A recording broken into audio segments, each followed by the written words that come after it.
I'm Michael Price. I'm here to talk to you about first interviews. So I've been in sales recruitment for 24 years, and I very quickly got my calculator out. And if I'd arranged four first interviews a week in that time, I would have arranged 4,608 interviews. Now, it's not perfectly accurate, but I reckon it's pretty close. And I've taken feedback for every single one of those interviews. And what I'm going to talk to you about today is really to help you get the most out of your time, the process of actually handling the interview itself. I'm going to talk to you about supporting evidence, and then just a few collection of other bits, stuff that I just generally get asked. So let's start. I really dislike the word interview, and bear in mind I've done this as long as I have. I really think there's an association with the word interview that's incorrect and misleading with the meetings that I arrange between my candidates and clients. They are sales meetings. There are two people, each of whom deciding whether they can help each other. As a candidate, really, when you boil it down to its very most basic part, it's, can I come and work for you? And can I get close to hitting my target and earning money? And that's irrespective of your seniority, and not hate the job whilst I do it. Now, obviously, everybody's got a different indifference curve. Some people are all about just loving the job and then the money will come. Some people actually don't care whether they like the job, they just care about money. But principally, that's what you as an interviewer are trying to work out. The interviewee on the other side of the table, they're sat there thinking, if this person joins, will they get close to or hit the target that I have got for them because I am targeted on that number? So really, it's a sales meeting, figuring out whether you can help each other. I think another part is to understand how long you've got. Just since the pandemic, really, a lot of the interviews now get confirmed using Microsoft Outlook.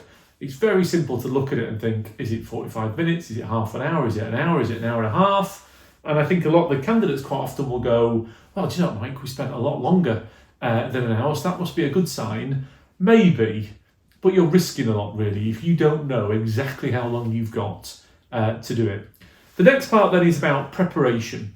So I think that realistically, you're considering investing 3 years of your life here. Now, let's say, your OTE is 120k, let's say. What somebody's asking you to do is invest £360,000 and 3 years of their life to go and work for a company.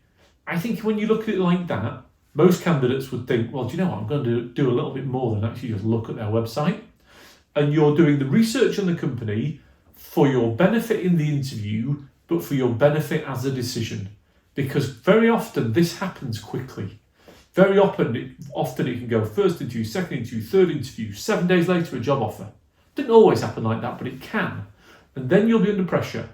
And this is the preparation that you do, I think, is more important first interview than any other interview.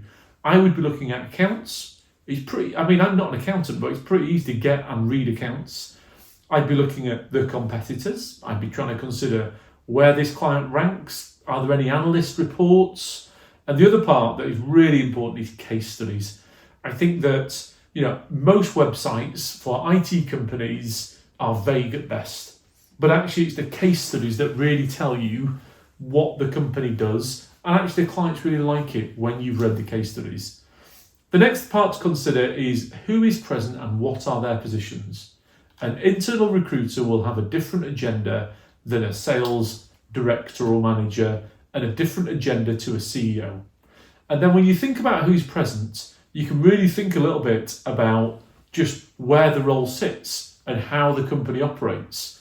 And this isn't always the case. I'm making this up as I'm filming this, which is, if they have an internal talent person doing the first interviews, are they generally speaking a business with a formalised process?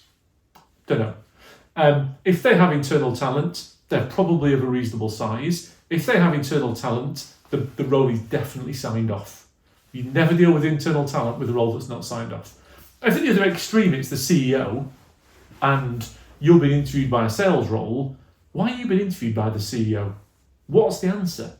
Is it because the CEO doesn't want the sales leader to know, or the MD to know?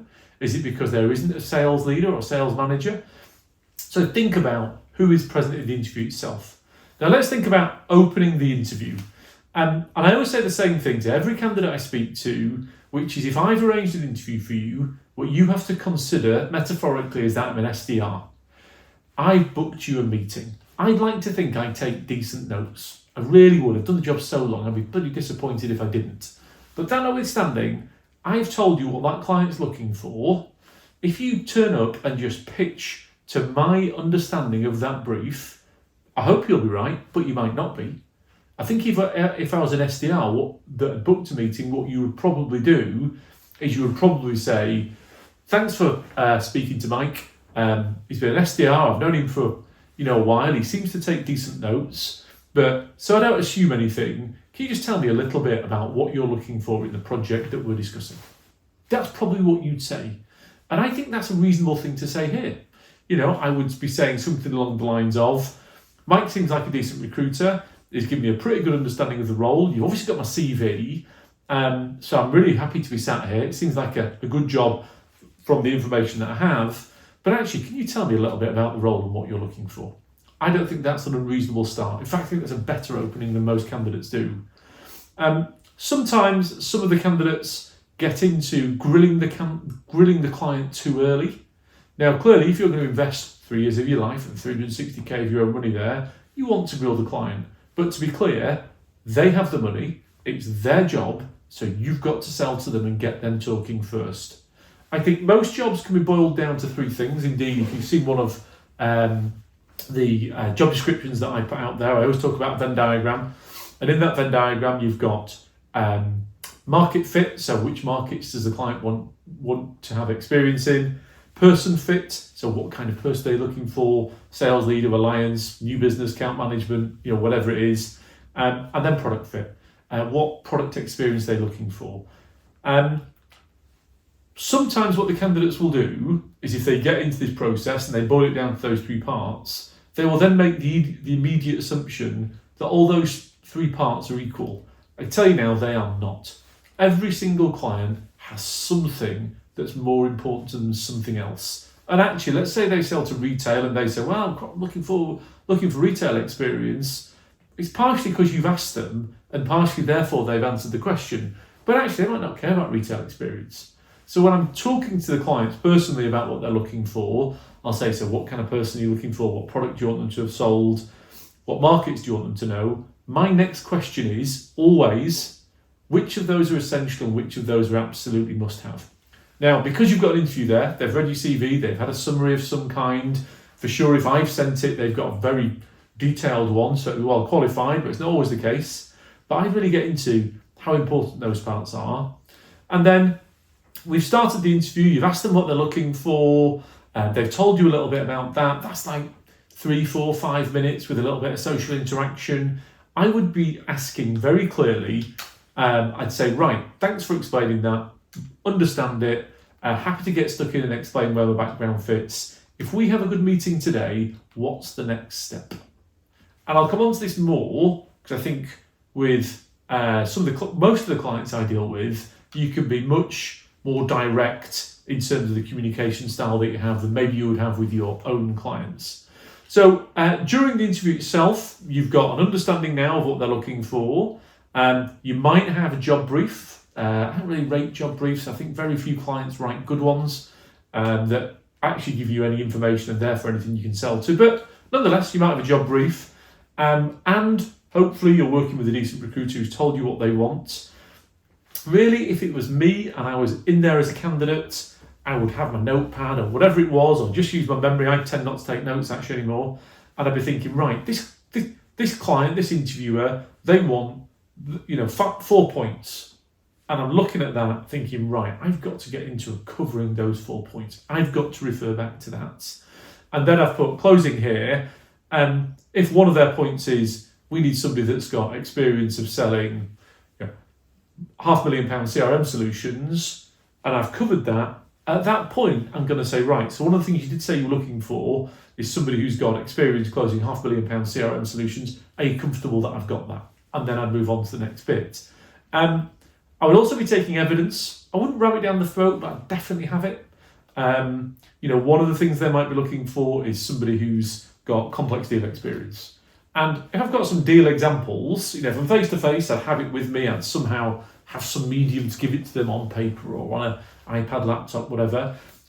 If I was online in Teams, I'd definitely have it in the background. So when they said they were looking for somebody who'd sold £500,000 CRM deal in a relatively complex environment, I'd say, great. I did expect you to ask that, because Mike did explain that was one of the things you were looking for. I've got a deal I can talk through with you if you'd like. I think target's a massive one. A lot of candidates seem nervous when they've missed target. I don't think that's as big an objection as the candidates think. I think the clients are more bothered when the candidate either lies or doesn't know what their targets are. And certainly if the candidate's missed the target, doesn't know why they've missed the target. If you can turn around and go, well, do you know what, it's 57% target. I was desperately disappointed. I had this one deal here that was worth X. I didn't close it. I did a loss analysis with the client. This is why I didn't get it. I only earned half my OT. I was gutted about that, but it was a learning experience, and I'm not going to fall for that again. I think that's good enough. I really, really, really do. So in terms of closing the interview, this is particularly in reference to sales, I have never in 24 years seen a sales candidate be unsuccessful because they closed too hard. I have never, ever, ever, ever known that. You've got to bear in mind, if you are sat opposite a salesperson in any capacity, they are out there closing deals. That's what they do. They are comfortable being closed. They're happy being closed. I take all kinds of sales calls, and do you know what? Interrupts my day a little bit, annoys me a little bit at the time, but then I think, well, actually, Mike, you're stop being ridiculous. You're a salesperson, and I admire a good close. You will not lose this. Even if you're a pre-sales person or a commercial manager, you won't lose a job because you close too hard. That won't happen. I would always be referring back to the notes. And as I said in the previous slide, this is about, you said you're looking for X, that's why. I often find actually if candidates do that well and do it through the process, there just doesn't need to be a big close at the end anyway. It just closes naturally. And those little closes all the way through mean the end close is just unbelievably easy. That said, you could easily turn around and say, you said that you were looking for X. And the key phrase here is there any reason you won't put me forward? You're going to get some objections. That's just life. You might get an objection which is, I don't know, you have 57% target, we're not happy with that. And then you go back through this is what I did, this is what happened. Based on the information that I've given you, are you comfortable to put me forward? Because actually, it's just a close. It's just, like I said at the start, not an interview. It's a sales meeting. What if you're not sure? So sometimes I take feedback and I'll say to the candidate, how has it left? And the candidate will say something along the lines of, yeah, do you know what, Mike? I'm just not 100% sure about it. So we just left it and I'm going to go back to them in a couple of days. That is a mistake. 100% a mistake. If you're certain that it's not for you, walk away. 100%. Tell them, or I'll tell them. I don't care. But tell them. If you're 50-50, close them to the next stage anyway. Because if you've closed them, you can step away from it. If you haven't closed them, you're hoping that you can step away from it. We get a lot of common objections that just crop up all the time. The very common one is we've got more candidates to see. I think that's it's often not in any way like trickery from the client. It's often just the truth. And I think what everybody fails to recognise in this is when people are selling software or services or something IT related, it's very rare that actually they're the only supplier that their prospect is talking to. It's very common that they'll start with a number of suppliers and whittle them down and whittle them down and whittle them down, and then they'll get to the final two, and in the final two they'll choose one of those suppliers. The same is true in interviews. 100% it's the same. Very few clients will do 5 first interviews and 1 second interview. It does happen, but not very often. More often than not, the clients will have 5 first interviews, take 3 candidates back for second interviews, 1 or 2 back for finals. So I think what the candidate should be doing here is saying, I don't doubt you've got more candidates. It's a good job and you seem like a decent company, but actually, I suspect you're going to take more than 1 candidate through to the next phase anyway. And I think this is about whether I actually meet the initial needs you have from the first interview. Do I meet those needs? Wait for an answer. Do I meet those needs? Because if I do, then I'll just compete against whoever I've got to compete against at the second interview. I do in every sales campaign I run. quite often, not quite often, but fairly often, order value is an objection that the candidates will get. Either the client's order value is big and the complexity of the sale is high, or vice versa, and there's a mismatch somewhere. I think order value is a poor objection from the client. I really, really, really do. I think the reality is that a lot of the clients have targets of somewhere between £1 and £2 million. I mean, it's a rough estimate, but it's not far off the mark. And actually, the candidates just have different ways of doing it. So let's say your order value's 10k and your target's £1 million. That means you've got to make 100 sales to do £1 million. Whereas actually, if your order value is £500,000 and the target's £1 million, you've got to do 2. But actually, if you've got to do 10 sales or 100 sales, versus 2 sales, I bet you actually speak to the same number of decision makers.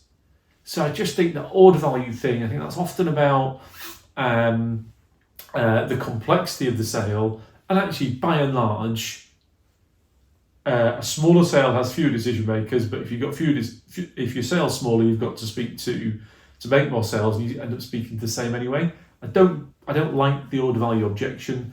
Black book, I think that's a nonsense objection. Like I really do. When a client gives me a brief where they say they want a black book, quite often I just get stuck into it straight away myself.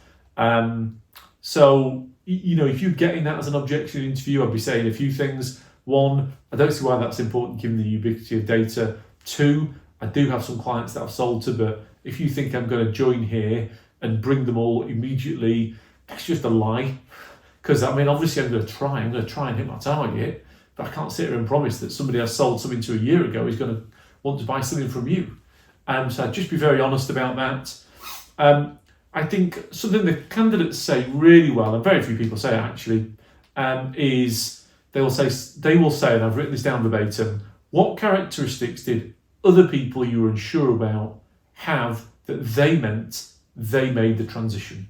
Because if you look on LinkedIn, which you should have done as part of your research, there'll be plenty of people there who didn't work for a direct competitor.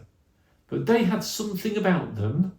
They were willing to learn. They've made changes in the past. Whatever it is, that means they are now successful. So what did they do? Because actually, if you're a bright, intelligent person, which hopefully you are, you can surely make the same transition. So I just think that is about they want to understand that you're up for the challenge of the change. Very often candidates will say, yeah, well, I changed jobs last time and it worked out pretty well. That's poor. That's a poor way of handling that objection. What's on the screen is a better way. Sometimes it just won't close. Again, particularly if it's a sales role or you're dealing with a salesperson or someone who's been in sales, if it won't close, there's a problem. They either want to take you forward, they don't want to take you forward, there's an objection, or there's an objection that they're not telling you about. If it was me, and I'm pretty straight talking, perhaps with an element of comfort because of my job than a lot of the candidates, but I just sit there and go, this doesn't make sense. You have the option, based on the interview that we've done thus far, to decide whether to take me forward or not. If you're not committing to that, there's clearly something we haven't covered. What could that be? Now, you might want to dress it up a little bit more, but certainly that's the case. Other bits, I would take good notes, for the interview itself, but sometimes second, third interviews will refer to first interview notes. What to wear, always a tough one really. I'm a 46-year-old man and by no means fashionable. I think what I'm wearing now is fair enough. I think, you could get away with a polo shirt, you could get away with a suit. I just think don't sit there in a hoodie. Now I know some of the markets are different, particularly in the Martech space. That seems to be a little bit more laid back, but I just wouldn't risk it. I just sort of dress smart, casual. There is a slight difference between on-site and off-site. Not really in what you wear, I don't think, but I find particularly when it's off-site and it's remote, I do find the clients are bothered about the environment that you are in. Now, they don't necessarily want you to be, sat in a purpose-built office at home, but they are going to look around and think, actually, if this person is representing my company, what I see now is what they represent. I would be open about other things that you've got on the go. I wouldn't give company names, but I would be open about it. Otherwise, it just bites us all in the ass later on down the line. And money, I'm going to tell you what the client's paying, and I'm going to have told the client what package you're on. So if you get into a conversation about money, it's not one I would shy away from. Sometimes the candidates worry about a negotiation stance. Sometimes the clients worry about a negotiation stance. I mean, by all means, get into that if you want. It's a bit cart before horse, but if somebody, if I was on 60k basic, the client's paying 90 basic, and the client asked me what I was looking for, my answer would be, I'm currently on 60k basic, my OT is 120, I've earned this, I've got my evidence, do you want to see the P60s? Part of the thing that attracted me to your job was it's paying 90k, I'm going to try and get as close to 90k as I can. And I just have that as a dead honest conversation. I think we just get too wrapped up in not being direct and honest. Thank you for listening. Hopefully that's going to help you in your interview preparation. Thanks.